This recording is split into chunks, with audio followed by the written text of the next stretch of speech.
Vous devez apprendre qu'il y a une différence entre ce que vous faites et qui vous êtes en Christ. Restez avec nous dans Jouissez de votre vie.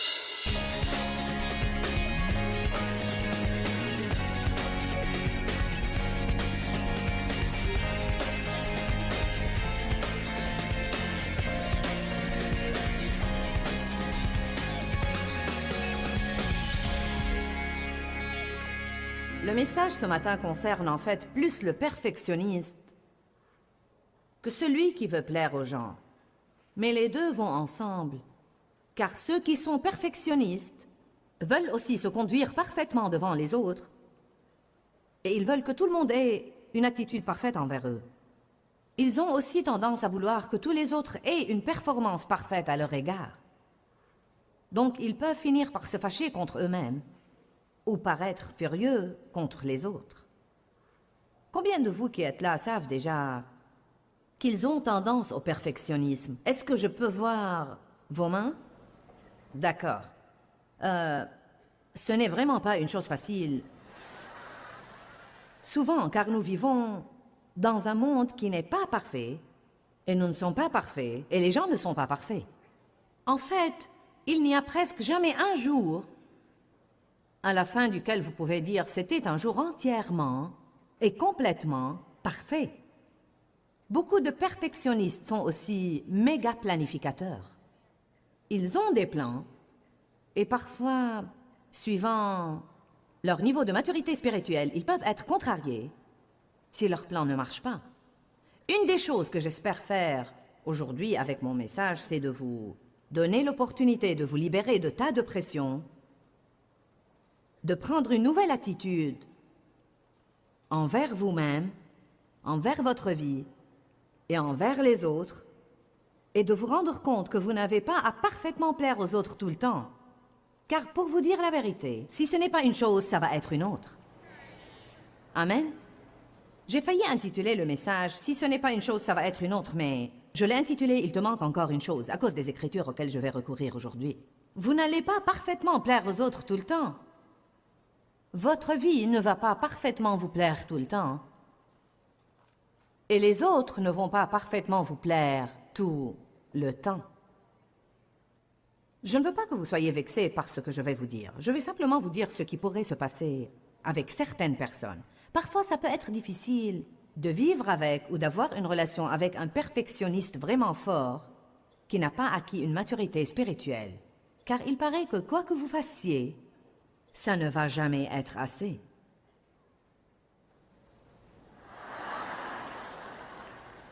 Vous, les perfectionnistes, vous m'aimez toujours? D'accord. J'ai dit, suivant votre niveau de maturité spirituelle, et je sais que vous êtes en train de devenir plus mature, et que vos relations vont de mieux en mieux tout le temps. Mais je voudrais vous dire que vous ne pouvez pas plus employer votre perfectionnisme comme excuse que je ne peux employer ma forte personnalité comme excuse pour vouloir tout contrôler. Nous avons tous des points forts et nous avons tous des points faibles. Mais nous devons laisser Dieu œuvrer à travers nous. Allez à Luc 18, 18.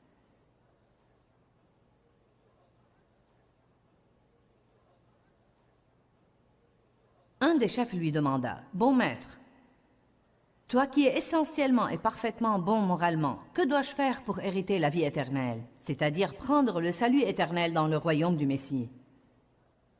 Et Jésus lui répondit, « Pourquoi m'appelles-tu essentiellement et parfaitement bon moralement? Nul n'est essentiellement et parfaitement bon moralement excepté Dieu seul. » Donc, la première chose que nous devons clarifier, c'est que Dieu seul est parfait en performance. Nous pouvons avoir un cœur parfait envers Dieu, et un cœur parfait veut faire toutes choses d'une manière juste. La plupart des chrétiens sont comme ça parce que quand vous naissez de nouveau, Dieu vous donne un cœur nouveau. Il met son cœur en vous. Il met son esprit en vous. Voilà pourquoi vous vivez une telle guerre après avoir reçu Jésus, car votre esprit doit être renouvelé. Votre esprit n'a pas encore changé. Et vos émotions doivent être contrôlées. Peut-être qu'elles sont toujours comme par le passé. Et votre volonté doit se soumettre à la souveraineté de Jésus-Christ.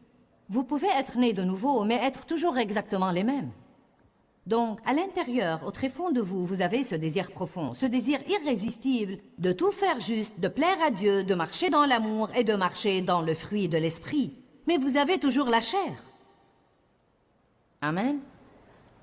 Donc, vous pouvez avoir un cœur parfait envers Dieu et cependant ne pas avoir une performance parfaite envers Dieu. Si vous écoutez mes enseignements, vous m'avez entendu faire cette remarque, mais je dois la faire ici à nouveau. Nous devons apprendre la différence entre qui vous êtes et ce que vous faites. Vous devez apprendre qu'il y a une différence entre ce que vous faites et qui vous êtes en Christ. Nos propres enfants ne nous plaisent pas tout le temps, mais ils sont toujours des meilleurs. Vous n'êtes pas agréable à Dieu, mais vous êtes toujours ses enfants. Maintenant, triste à dire, les gens ne sont pas capables de nous accorder la même liberté et la même attitude que Dieu nous accorde. Mais nous devons passer outre ces choses et nous rendre compte que nous ne sommes pas parfaits et qu'ils ne le sont pas non plus. Je peux vous dire que les relations s'amélioreront énormément si vous pouviez prendre cette attitude « je ne suis pas parfait et tu n'es pas parfait ». Il y aura des moments où les choses ne vont pas bien se passer, mais nous allons y arriver. Avec l'aide de Dieu, nous allons y arriver. Arrêtez de faire pression sur les gens dans votre vie pour qu'ils soient parfaits dans leur performance. Le psaume 18, 30 à 32 dit que ses voies sont parfaites. Les voies de Dieu sont parfaites. Et il rend ma voix irréprochable et parfaite. J'ai étudié cette écriture ce matin dans une perspective un peu différente de celle que j'avais dans le passé. Je crois que je l'ai toujours considérée comme plus je demeure en Dieu, plus il va me parfaire et je ferai le bien de plus en plus. Bien que ce soit vrai et que ça arrive et que ça puisse s'appliquer sur cette écriture, il y a peut-être une chose un peu différente qui est dite là que il est parfait et il rend ma voie irréprochable et parfaite en raison de qui je suis en Christ. Voyez, hors du Christ, je suis envisagé d'une façon et en Christ, je suis envisagé d'une autre façon. J'emploie tout le temps le terme en Christ, en Christ, en Christ, en Christ. Et vous allez trouver partout dans Romains, Galates, Éphésiens, Philippiens, Colossiens, ce terme-là, en Christ, en Christ. En fait, j'ai toute une série intitulée En Christ, car je ne pense pas que les gens comprennent vraiment qu'il y a une différence entre qui je suis en moi-même et qui je suis en Christ. Il y a une différence entre qui je suis dans ma performance et qui je suis en Christ. Par exemple, il me donne la justice. Je veux que vous alliez à 2 Corinthiens 5. Chapitre 5, verset 21. Normalement, je cite cette écriture car je la connais bien. Mais je veux que nous la lisions aujourd'hui et je vais vous la lire de la Bible amplifiée. Mon Dieu, combien de révélations il y a là-dedans. Quelle bénédiction extraordinaire ça serait si vous pouviez mal agir et que quelqu'un décide de vous considérer comme étant juste. Vous avez mal agi, mais vous êtes considéré comme étant juste. Pour moi, ça a l'air d'une bonne affaire. Ne l'est-elle pas pour vous? Eh bien, mais j'ai mal agi. Eh bien, je ne vois pas ça. Je te vois comme étant juste. La Bible dit, celui qui n'a point connu le péché, Jésus qui n'a point connu le péché, est devenu péché. Nous la lirons dans la Bible amplifiée. Pour nous, il a pratiquement fait du Christ péché, lui qui n'a point connu le péché, afin qu'en lui et qu'à travers lui, nous devenions dotés de considérer comme étant dans, j'aime ça, regarder comme étant dans. Donc, Dieu est Dieu et il peut décider comment il veut me considérer et comment il veut vous considérer. Si vous avez accepté le Christ comme votre sauveur et que vous prenez au sérieux votre marche avec Dieu et que vous passez un temps dans la parole et que vous faites ce que vous pouvez, par la puissance du Saint-Esprit pour grandir et pour faire des progrès, si vous êtes en Christ, la Bible dit que Dieu vous considère comme étant juste. Peut-être que vous ne faites pas tout comme il faut, mais quand Dieu vous regarde, il ne voit pas le péché, il ne voit pas l'imperfection, il ne voit pas les gaffes et ne voit pas le gâchis. Il voit sa propre justice. Je veux dire, c'est difficile à comprendre. Vous savez, la Bible nous appelle saints, pieux, innocents, irréprochables. Que veut dire être irréprochable? Pas une mauvaise chose ne peut être trouvée en vous. Pas une seule chose ne peut être dite contre vous. Vous n'avez rien qu'on peut vous reprocher, rien de quoi avoir honte. C'est ce que le mot reproche veut dire. Honte, blâme et déshonneur. Mais nous sommes irréprochables en lui, innocents en lui, aimés inconditionnellement, élus, adoptés de Dieu, choisis personnellement par lui pour être siens en Christ avant la fondation du monde. Allez, je veux que vous vous sentiez mieux envers vous-même aujourd'hui. Amen. Je veux que vous vous sentiez mieux envers vous-même. J'ai dit ça dans un autre enseignement. Et à certains égards, l'enseignement aujourd'hui est similaire à celui d'hier. Et j'y ai pensé ce matin. J'ai pensé, je ne veux pas avoir l'air de prêcher la même chose à plusieurs reprises. J'ai dit, je ne vais pas m'en soucier, car soit que Dieu a des personnes différentes là, soit que les personnes qui étaient là hier ont besoin de l'écouter à nouveau. La chose qu'on a le plus de difficulté à comprendre, c'est la justice. Nous revêtons la culpabilité, et c'est une chose qui n'est plus à notre mesure, car nous sommes des créatures nouvelles en Christ. Donc c'est comme si vous essayez de porter une paire de chaussures qui est de 2 pointures en moins que la vôtre. Ça affecte votre marche, vous ne marchez pas comme il faut. Ça vous gêne, vous ne vous sentez pas bien, vous ne pouvez pas progresser. Juste imaginez si je chausse du 37,5. Et si je chaussais du 5 aujourd'hui? Amen? Quelle pointure chausses-tu, Rose? 6, ce n'est pas suffisamment petit. Je ne vais pas prendre les chaussures d'une inconnue. La pointure 6 sera bonne. Donne-moi tes chaussures, Rose. Oui, les deux. Lance-les ici. Je te les rendrai au bureau la semaine prochaine. Je ne veux pas les abîmer, mais je veux illustrer mon idée.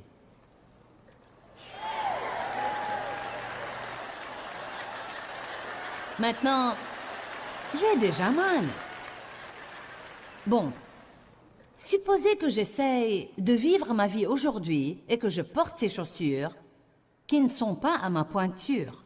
Je me sens malheureuse et gênée. Vous savez quoi? Plus longtemps je les mettrai, plus je deviendrai grognonne. Plus je deviendrai difficile à vivre, plus je ne vais pas aimer la vie.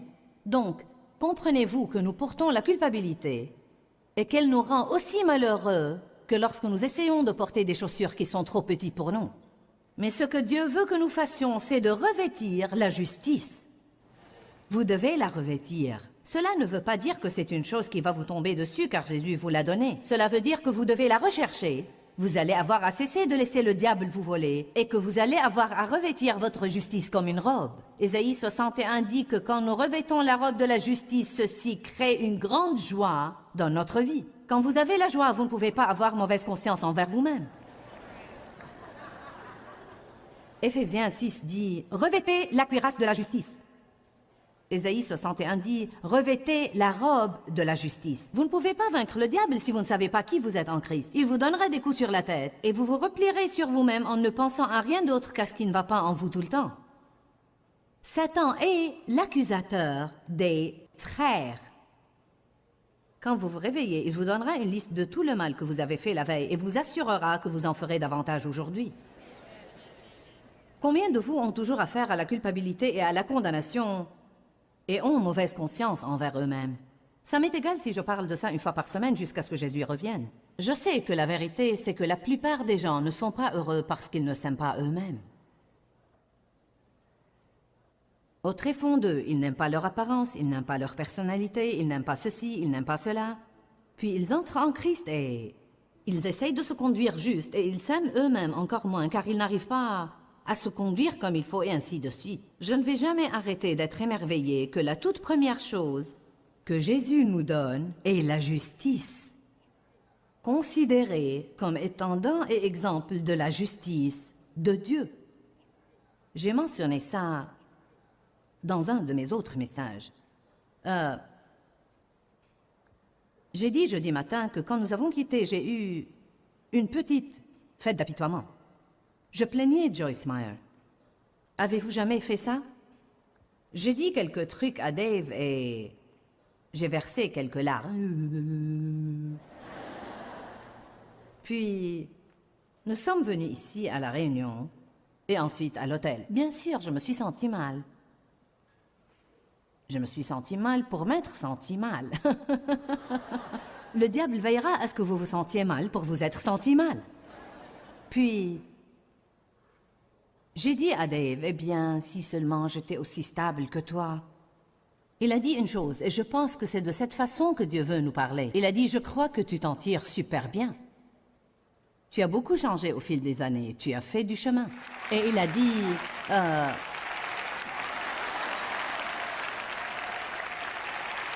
tu as beaucoup enduré dans ta vie. D'abord, tu as été abusé. Ensuite, les autres choses que tu as traversées. Et tu as beaucoup de responsabilités. Et tu travailles dur. Tu t'en tires super bien. Eh bien, j'ai pensé, nous devons penser de la sorte envers nous-mêmes. Car voyez, c'est de cette façon que Dieu pense à nous. Nous devons faire pour les autres ce que Dave a fait pour moi dans cette situation-là. Au lieu de dire, oui, tu ne dois plus agir comme ça. Hein. Après tout, tu prêches, tu dis aux autres de ne pas agir de la sorte, donc tu ne dois pas agir de la sorte. Tout ce que ceci m'aurait fait, c'est de me démoraliser. Mais non, il a agi comme porte-parole de Dieu et m'a aidé à me sentir mieux envers moi-même, car il ne m'a pas accablé de condamnation.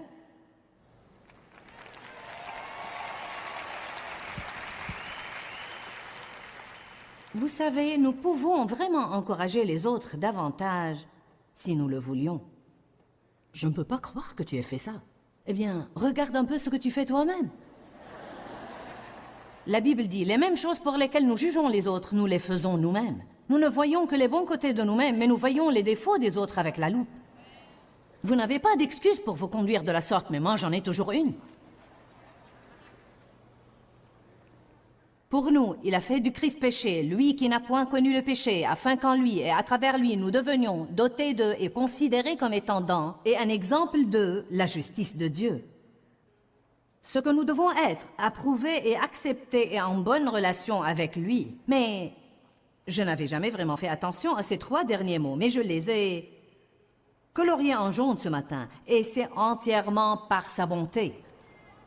Par sa bonté. En d'autres termes, parce que Dieu est bon, il décide de me considérer comme étant bonne à ses yeux si j'ai reçu Jésus et que j'ai une bonne attitude de cœur. Je peux avoir un cœur parfait, mais je ne vais jamais avoir une performance parfaite, et il n'y a pas de mal à ça. Dieu le savait quand il a établi une relation avec moi, quand il a regardé avant la fondation de la terre et qu'il a dit « je la veux, je la choisis et je l'appelle », il savait d'avance ce qu'il attendait. Vous n'êtes pas une surprise pour Dieu et moi non plus.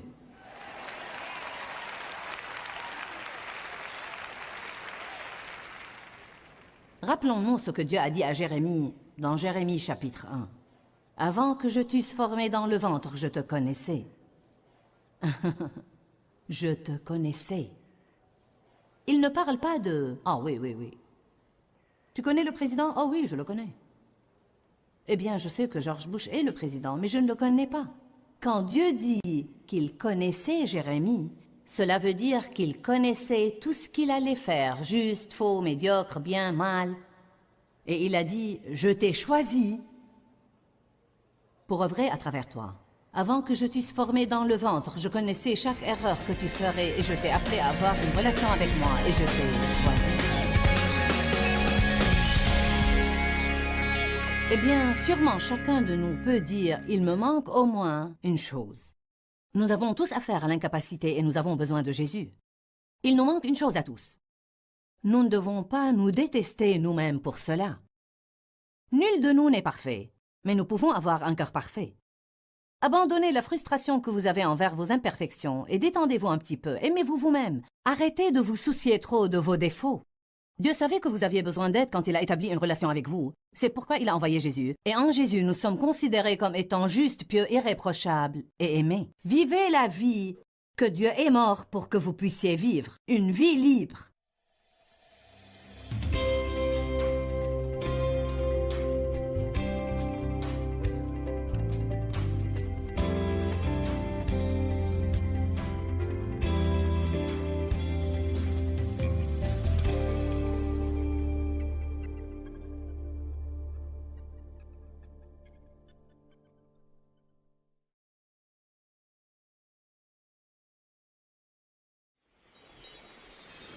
Que Jésus a en fait dit, tout ce que vous me donnez, je vous le rendrai multiplié par 100 dans cette vie et dans ce temps-ci.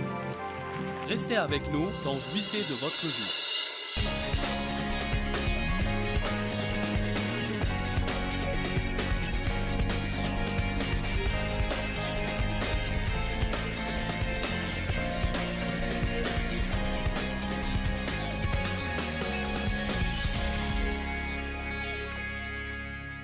Matthieu 5, 48. Quand je lisais cette écriture dans la Bible de King James, je me sentais toujours sous pression, car elle dit « Soyez donc parfaits comme votre Père céleste est parfait ». Je pensais « Cher Dieu, pourquoi me demandes-tu de faire une chose qu'il m'est vraiment impossible de faire ?» Si vous lisez la Bible amplifiée, elle l'explique un peu plus. Elle dit « Vous, par conséquent, devez être parfaits ». Mais l'amplification du grec explique ce que le mot parfait veut dire dans la langue grecque. Grandir. Dites tous grandir. Elle ne dit pas adulte, elle dit grandir. Amen. Grandir vers une maturité complète de piété, d'esprit et de caractère, ayant atteint le niveau approprié de vertu et d'intégrité, comme votre Père céleste est parfait. Donc, au fond, il nous met un objectif. Dieu dit, « Me voilà! Soyez comme moi. Je mettrai mon esprit en vous. Je mettrai mon cœur en vous. En d'autres termes, je vous donnerai le désir de faire les choses comme il se doit. Et tant que vous demeurez dans la parole de Dieu, selon 2 Corinthiens 3, 18, toute votre vie, vous irez de gloire en gloire, en gloire, en gloire, en gloire. Et devinez quoi? Au milieu de ces gloires, il y a toujours un petit moment de repos où vous commencerez à avoir l'impression que rien ne se passe, je ne change pas, je ne grandis pas. Mais si vous tenez bon et vous restez dans la parole, à ce moment-là, oup! Certains de vous ce week-end ont fait oup, oup, oup. Car la parole de Dieu vous fait cet effet, amen. Mais je dois me rendre compte que j'ai un cœur parfait. Je n'ai pas une performance parfaite, mais Dieu me considère comme parfaite. Il me considère comme juste tant que je reste dans le programme et que je m'approche du symbole de perfection. Voilà pourquoi l'apôtre Paul dit « Je fais une chose, oubliant ce qui est en arrière et me portant vers les bonnes choses qui sont en avant. Je persévère pour saisir ce pourquoi Jésus-Christ est mort pour me saisir. » En d'autres termes, nous jouons notre rôle, mais nous ne pouvons vraiment rien faire sans lui. Luc 18, 20 et 21. Maintenant, rappelez-vous, au verset 18, il parle aux riches et jeunes chefs. Il dit, « Bon maître, que dois-je faire pour hériter la vie ?» Jésus lui répondit, « Il n'y a de bon que Dieu seul, ne m'appelle pas comme ça. » Puis il lui dit au verset 20, « Tu connais les commandements. Si tu veux hériter la vie éternelle, tu connais les commandements. Ne commets pas d'adultère, ne tue pas, ne vole pas, ne porte pas de faux témoignages, honore ton père et ta mère. » Et il répondit, « J'ai observé toutes ces choses dès ma jeunesse. » Je parie qu'en ce moment-là, il était très content de lui-même. D'accord, j'applique toute cette liste. Il a oublié ce qui est dit dans Ésaïe, que toute notre justice est comme un vêtement souillé. Pourquoi Dieu ne vous laissera-t-il jamais vous en sortir? Car dans ce cas, vous n'aurez pas besoin de Jésus. Voilà pourquoi, ayez une révélation, surtout vous les perfectionnistes et ceux qui nous regardent à la télé. Je vous le dis, vous n'allez jamais manifester la perfection et vous feriez aussi bien de l'accepter. Vous n'avez pas à vous en trouver une excuse ou à en avoir mauvaise conscience. Vous êtes des êtres humains et vous avez des défauts et des points faibles et des incapacités. Et Dieu manifestera sa puissance à travers ses faiblesses si vous vous fiez à lui. Cela ne veut pas dire que nous devons nous contenter d'être tout un gâchis et ne pas vouloir faire des progrès. Mais nous ne faisons pas des progrès en essayant et en luttant. Nous faisons des progrès en mettant notre espérance en Jésus et en ayant confiance que si nous demeurons dans la parole, il nous changera de gloire en gloire. Trop de gens essayent de changer. Ils essayent d'être bons. Ils essayent de ne pas trop parler. Ils essayent de marcher dans l'amour. Ils essayent de se soumettre à l'autorité.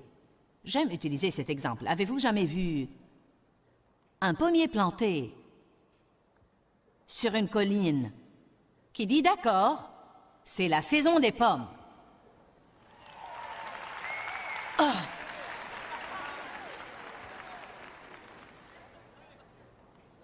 Pas de fruits jusqu'ici.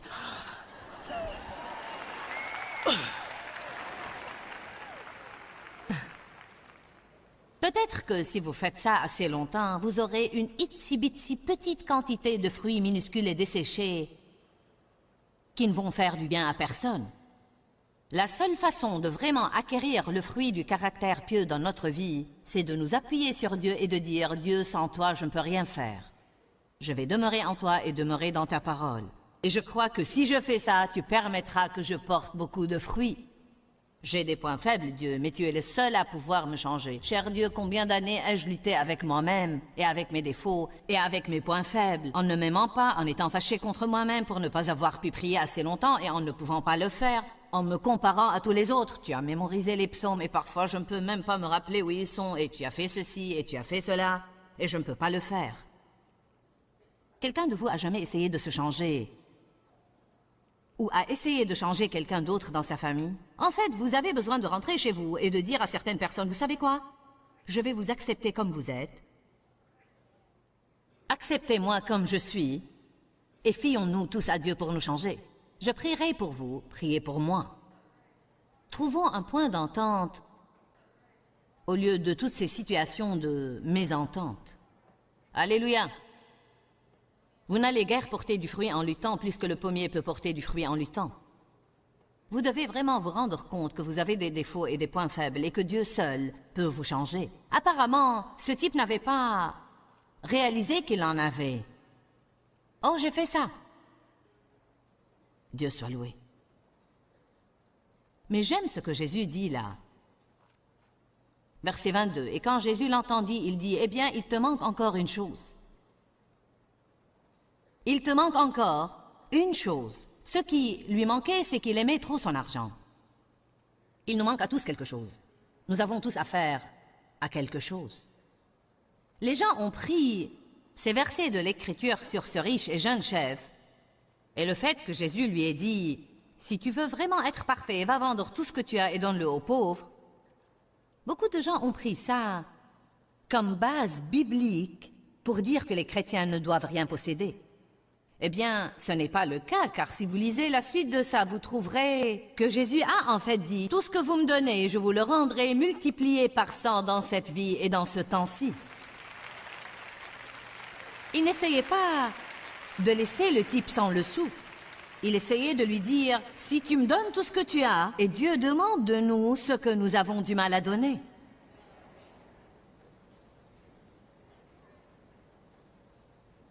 Si vous avez une mauvaise attitude, Dieu va vous demander de l'abandonner. Si vous avez une amertume dans votre cœur et que vous sentez que vous en avez le droit pour avoir été blessé, Dieu va exiger que vous y renonciez et peut-être même qu'il exigera que vous alliez vous excuser auprès de quelqu'un alors que vous n'avez absolument rien fait de mauvais et ce sera la chose la plus difficile au monde pour vous. Mais si vous ne la faites pas, ce sera la chose qui vous manque encore. Même quand vous arrangerez ça, il y aura quelque chose d'autre. Une chose qui vous manque encore. Nous allons continuer à lire car je veux que vous sachiez ce qui est dit là au sujet de l'argent. Bien que ce ne soit pas vraiment l'essentiel de mon message, vous feriez aussi bien de l'apprendre. Quand Jésus l'entendit, il lui dit, « Il te manque encore une chose. Vends tout ce que tu as et distribue l'argent aux pauvres, et tu auras un trésor dans les cieux. Puis reviens et suis-moi, et sois mon disciple, et joins-toi à mon parti et accompagne-moi. » Et quand il entendit ça, il fut peiné et très triste, car il était riche, excessivement riche. Jésus, l'observant, dit qu'il est difficile à ceux qui ont des richesses d'entrer dans le royaume de Dieu. Il ne l'a pas déclaré comme étant impossible, il a dit c'est difficile. Car les choses peuvent vraiment nous entraver. Les choses ont de l'emprise. Il n'y a pas de mal à ce que vous possédiez des choses si elles ne vous possèdent pas. L'essentiel, c'est que nous ne devons pas nous y cramponner. Soyons des canaux pour que Dieu œuvre à travers nous. Et tout ce que nous possédons, nous devons nous rendre compte que nous sommes des intendants de Dieu. Et quand il le demande, nous ne devons pas lutter avant de nous en séparer car il ne nous appartient pas. Ce type-là avait un problème avec son argent. Il aimait trop son argent. Et voilà pourquoi Dieu lui a demandé la chose dont il savait qu'il lui serait difficile de s'en séparer. Même s'il avait dit à Jésus, « Tu sais Jésus, je vais avoir du mal à faire ça. Car j'aime vraiment mon argent. » Parfois, nous devons connaître notre point faible et nous devons le reconnaître. Il est plus facile à un chameau de passer par le trou de l'aiguille qu'à un riche d'entrer dans le royaume de Dieu. Même dans cet exemple précis, il ne parlait pas en fait d'un vrai chameau et d'une vraie aiguille. Il y avait une porte à Jérusalem qui menait au temple et qui était appelée le trou de l'aiguille parce qu'elle était étroite et quand les chameaux voulaient passer à travers, ils devaient se mettre à genoux et ils avaient du mal à passer à travers. Il disait donc, pour qu'un homme riche entre au ciel, c'est comme si un chameau essayait de passer par le trou de l'aiguille. Et ceux qui l'écoutaient dirent, alors qui peut être sauvé? Verset 27. Ce qui est impossible aux hommes est possible à Dieu. Quelle écriture extraordinaire! Quel que soit ce que vous endurez aujourd'hui, quelle que soit la situation à laquelle vous faites face ou vous ferez face à l'avenir, ce qui est impossible aux hommes est possible à Dieu. Mais voilà la partie que nous devons comprendre et nous la ratons. C'est impossible aux hommes. C'est impossible aux hommes. C'est impossible aux hommes. Il m'est impossible de me changer moi-même, alors pourquoi lutter pour essayer de le faire? Mais c'est possible à Dieu. Il m'est impossible de changer les autres personnes dans ma vie, mais c'est possible à Dieu. Comment verrons-nous l'impossible se réaliser? En priant et en confessant la parole de Dieu dans cette situation à haute voix. Quand nous confessons la parole de Dieu dans notre bouche, la Bible nous dit que nos anges se mettent au travail parce qu'ils sont envoyés pour aider les héritiers du salut et qu'ils prêtent l'oreille à la parole de Dieu. Ils ne prêtent pas l'oreille à nos murmures et à nos plaintes, ils prêtent l'oreille à la parole de Dieu. Donc quand vous avez une situation impossible et que vous dites « Dieu, je ne sais pas combien dans ma nature charnelle je peux tenir le coup avec cette personne, mais je crois que tu peux la changer. Je ne peux pas la changer, mais je crois que tu peux. Tu as commencé une bonne œuvre et tu es capable de la compléter. Donc je prie pour cette personne. Je prie au nom de Jésus qu'elle se soumette à toi, que tu mettes le parfait ouvrier sur son chemin. Je prie Dieu que tu changes cette chose que je ne peux pas changer. Maintenant vous avez mis Dieu dans une position où il peut œuvrer car vous croyez, au lieu de lutter et d'essayer de provoquer une chose vous-même.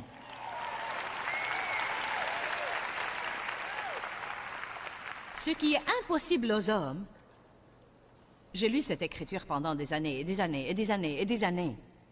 Et j'ai lu dernièrement un livre de Watchman Nee où il fait remarquer que nous ratons une partie de cette écriture. Nous voyons toujours qu'il est possible à Dieu, mais nous n'assimilons pas au tréfonds de nous que c'est impossible aux hommes.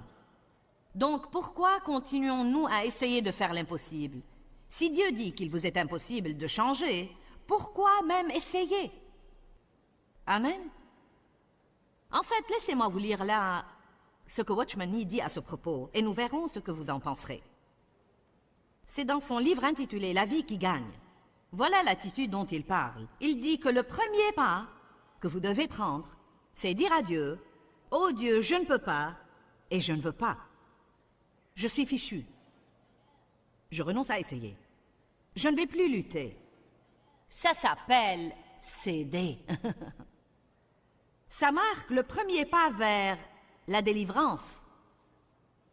Autrefois, je croyais que je pouvais changer un peu mon orgueil. Maintenant, Seigneur, je ne vais plus essayer. Tout de suite, nous pensons, tu ne peux pas faire ça, tu dois essayer. Mais Dieu m'a déjà dit que c'est impossible. Alors, que suis-je censé faire? Croire. Les croyants sont censés croire. Si nous étions des accomplisseurs, nous aurions été appelés accomplisseurs. Mais nous sommes appelés croyants. Évidemment, il y a un effort que nous devons fournir pour coopérer à l'œuvre du Saint-Esprit. Mais la plus grande partie de cet effort est en fait de rester en place et de laisser Dieu faire ce qu'il veut faire dans notre vie. La plus grande partie de cet effort, ce n'est pas de fuir la douleur que vous allez avoir quand Dieu est...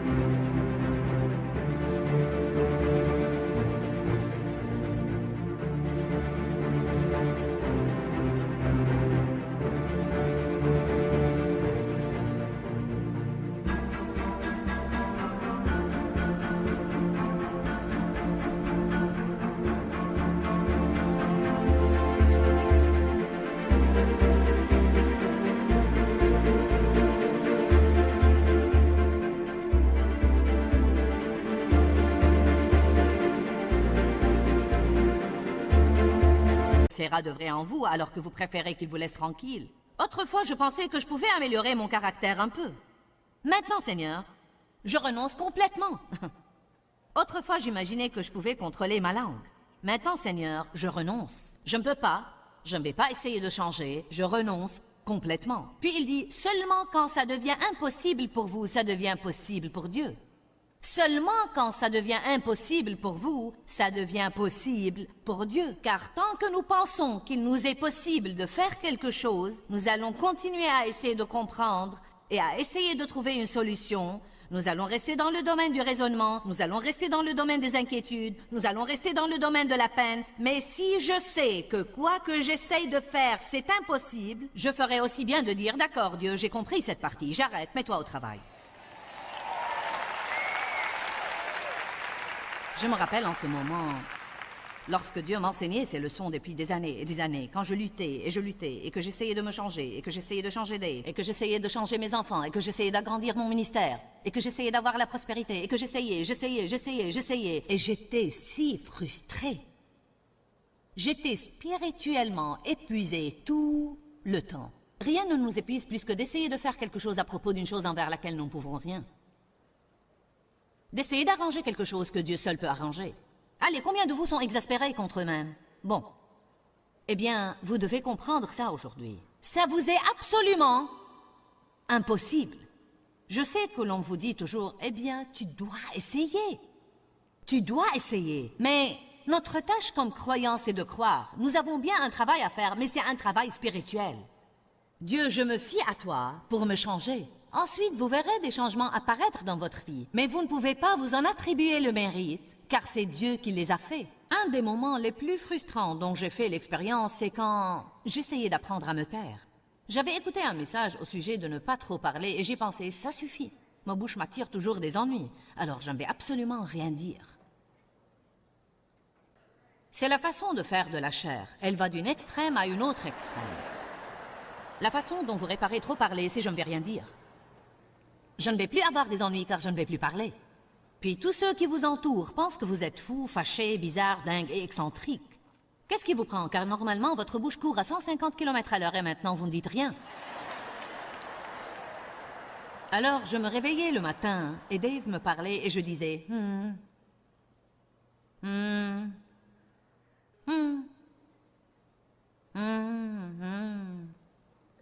Comment vas-tu? Bien. Puis peu de temps après, eh bien, qu'est-ce qui ne va pas? Et alors je pensais, ça suffit, quoi que je fasse, ce n'est pas assez. Si je parle, il n'aime pas ça. Si je ne parle pas, il n'aime pas ça.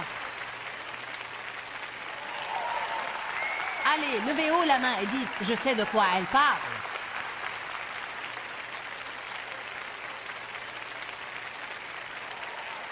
Je vous le dis, le diable et ses petits démons étaient là à faire...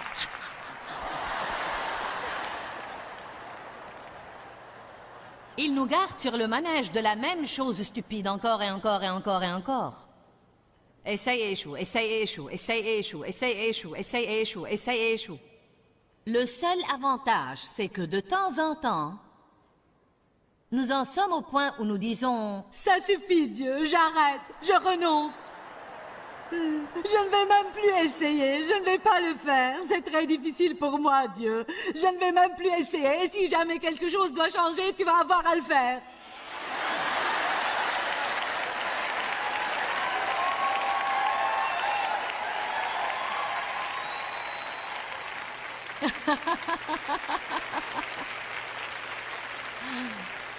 À ce moment-là, Dieu ne dit pas « Oh non! Tu me confies toute l'affaire, que vais-je faire? Ne me laisse pas maintenant! » Non, ce n'est pas ce qu'il fera. Je me rappelle que je l'ai fait une fois d'une façon vraiment théâtrale. Dieu? Dieu, crois-moi, j'ai fait beaucoup d'efforts. Et j'ai fait tout ce que je peux faire. Rien ne marche. Je ne peux plus continuer comme ça, Dieu. Oh, j'arrête. Et j'ai entendu le Saint-Esprit me dire, vraiment?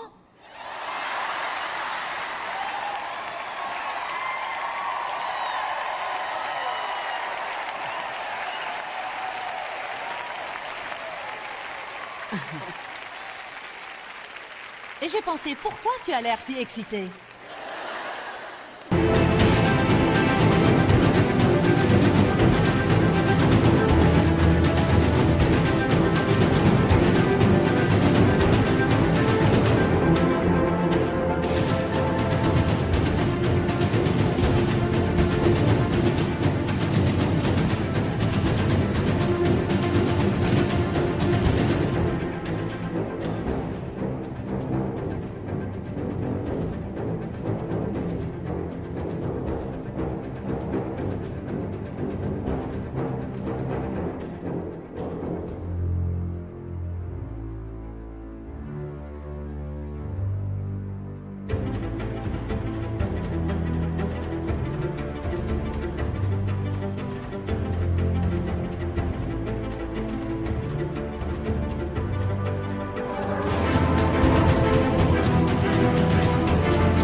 Seigneur m'a mis dans le cœur, c'est seulement à ce moment-là que je peux travailler. Quand tu arrêtes pour quelques minutes et tu me confies l'affaire, c'est seulement à ce moment-là que je peux travailler. Malheureusement, ça ne vous prend pas très longtemps avant de reprendre le travail. Voilà pourquoi notre croissance spirituelle est si lente, car franchement, si nous sommes honnêtes aujourd'hui, nous ne laissons vraiment pas Dieu avoir toute l'affaire très souvent pour très longtemps.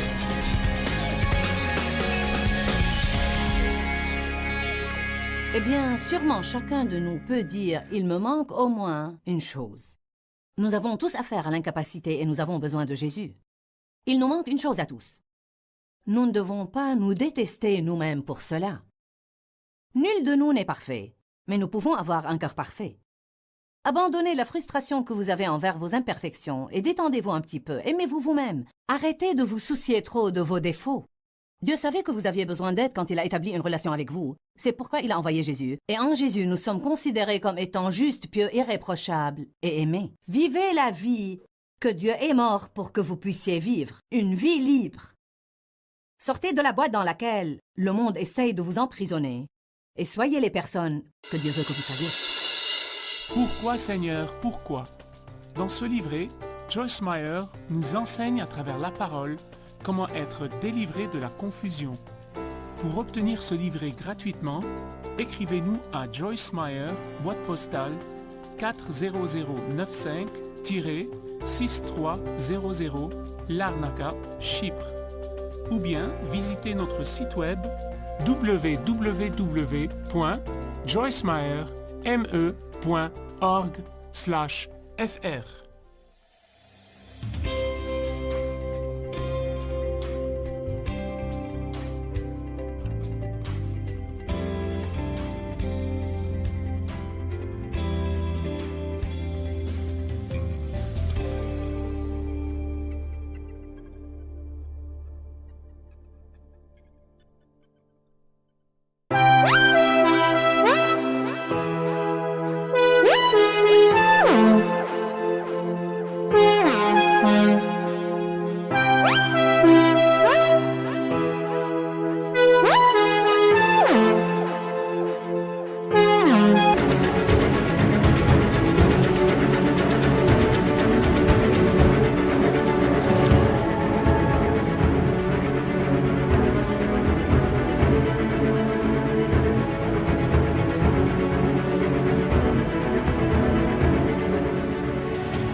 khắp phương trời vẫn nhớ tới quê hương.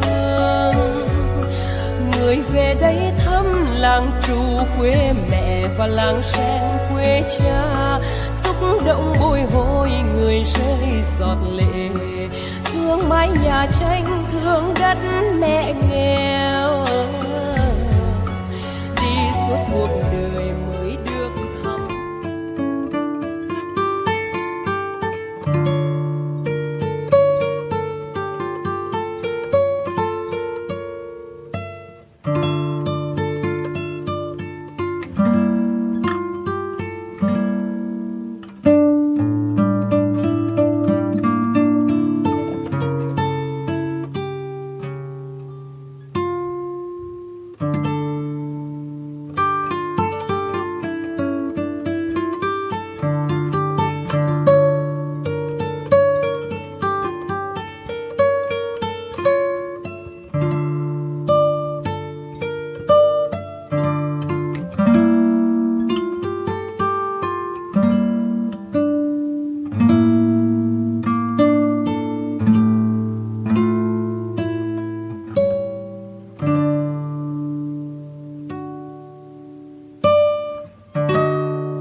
Thank